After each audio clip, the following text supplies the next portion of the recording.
Baiklah, Assalamualaikum warahmatullahi wabarakatuh. Selamat sore kepada Bapak Dr. Insinyur Agus Purnomo dan selamat sore juga kepada teman-teman semua yang menonton video saya.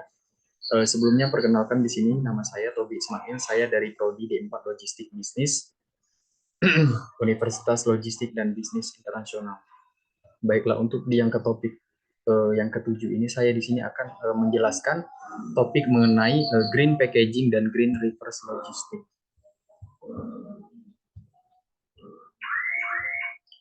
Sebelum kita masuk ke pembahasan, di sini kita akan mengenal lebih jauh mengenai pengertian green reverse logistik, green packaging itu sendiri.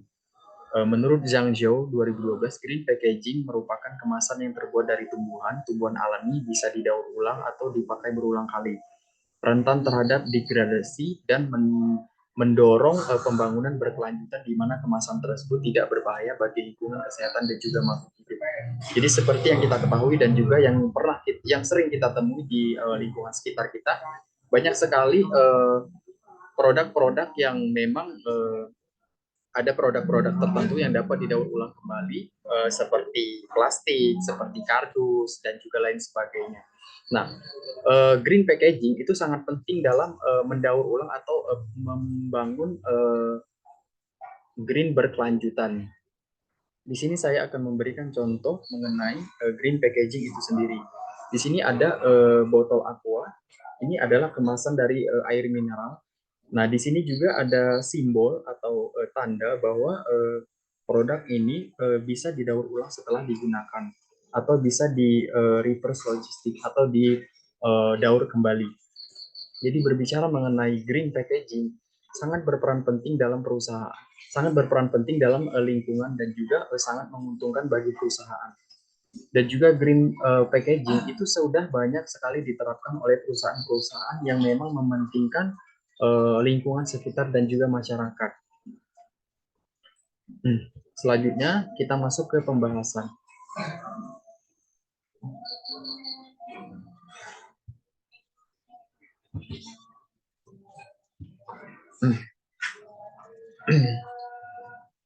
Maaf, ini tulisan di atasnya tidak terlihat. Kemasan memainkan peran penting dalam sebuah jenis produk. Ini menarik dan membangkitkan semangat pelanggan untuk memilih produk. Namun setelah produk dikonsumsi, kemasannya tidak berguna dan pelanggan membuang sampah sembarangan. Sampah ini mendatangkan malapetaka bagi lingkungan dan mencemari lingkungan selama bertahun-tahun. Jadi sebelumnya sudah saya jelaskan di video saya sebelumnya mengenai green packaging. Kenapa green packaging itu sangat penting untuk diterapkan di lingkungan sekitar? Karena green packaging kalau tidak kita budayakan yang namanya daur ulang, maka apa yang sudah dikonsumsi dan apa yang sudah menjadi sisa dari konsumsi masyarakat itu akan bertumpuk dan yang nantinya akan menjadi sampah dan juga akan membuat lingkungan tercemar.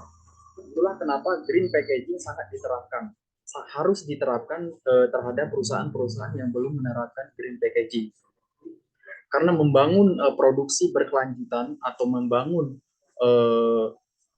yang namanya green packaging itu sangat penting untuk membuat lingkungan sekitar menjadi bersih ataupun tidak terjadi penumpukan sampah secara berkepanjangan. Di sini juga kita lihat beberapa cara penerapan green packaging. Yang pertama yaitu adalah bahan ramah lingkungan, desain kemasan efisien, penggunaan kemasan sekunder, penggunaan tindakan warna ramah lingkungan, inovasi teknologi, edukasi konsumen, kolaborasi dengan pemasok dan produsen, pengurangan pemakai plastik, evaluasi siklus hidup. Jadi green packaging itu memang sangat-sangat penting untuk masyarakat dan juga perusahaan.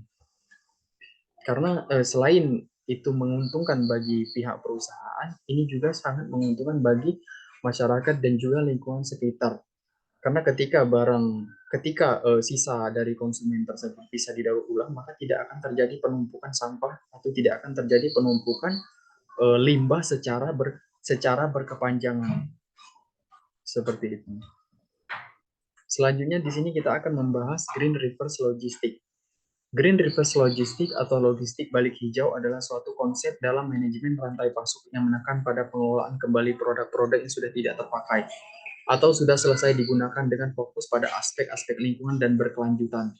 Mereka mendefinisikan Green Reverse Logistics sebagai serangkaian aktivitas terkait dengan pengumpulan pengelolaan distribusi produk yang sudah tidak terpakai untuk tujuan mendaur ulang, restorasi atau deposisi menurut Roger dan Tiben Lambert 1999. Seperti yang sudah saya berikan contohnya tadi, green packaging dan green reverse logistics itu sangat berkaitan karena yang namanya green packaging apabila suatu perusahaan menerapkan green packaging, maka green packaging itu selanjutnya akan masuk ke tahap green reverse logistics atau perputaran produk atau perputaran sisa dari barang atau sisa dari produk tersebut untuk didaur ulang kembali, seperti contoh botol aqua, dan juga ini saya mengambil contoh dari paper bag atau tas yang biasa digunakan untuk belanja ke minimarket atau lain sebagainya.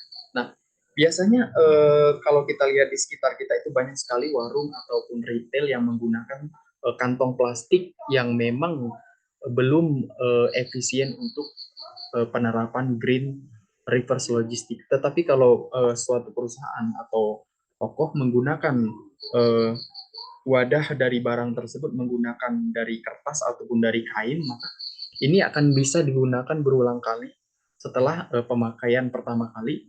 Untuk selanjutnya kita bisa menggunakannya berulang kali. Apabila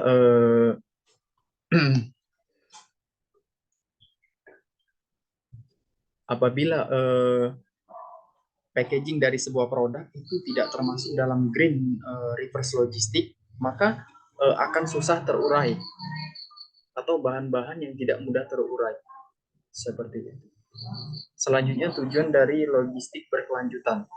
Tujuan dari logistik berkelanjutan adalah untuk memberikan argumen dasar untuk membujuk pengambil keputusan agar menyetujui inisiatif di bidang logistik. Menarik perhatian dalam konteks logistik berkelanjutan terhadap emosi karbon yang tinggal dari pembelian bahan mentah hingga distribusi produk. Jadi, para penulis menekankan perlunya menciptakan rantai pasok yang ramah lingkungan.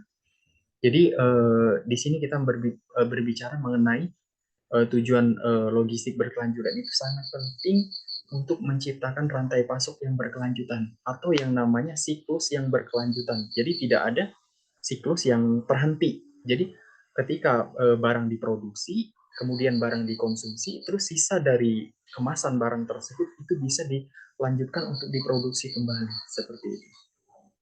Jadi inti dari reverse logistik itu adalah bagaimana kita atau bagaimana suatu perusahaan itu menerapkan atau membangun suatu produksi berkelanjutan, karena ini akan lebih efisien dan juga ini akan sangat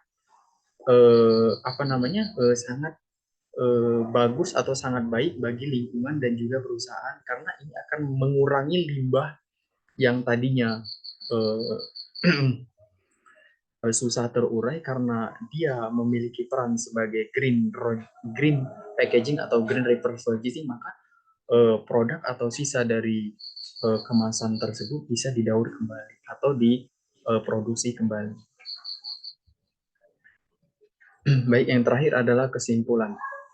Jadi kesimpulannya adalah kemasan ramah lingkungan mungkin merupakan solusi terbaik untuk menahan polusi dan bergerak menuju pembangunan berkelanjutan. Karena desa-desa pesisir sangat terkena dampak sampah, terutama kemasan non-hijau. Maka untuk memberantas polusi tersebut, kemasan ramah lingkungan akan menjadi praktik yang lebih baik untuk mencapai pembangunan berkelanjutan.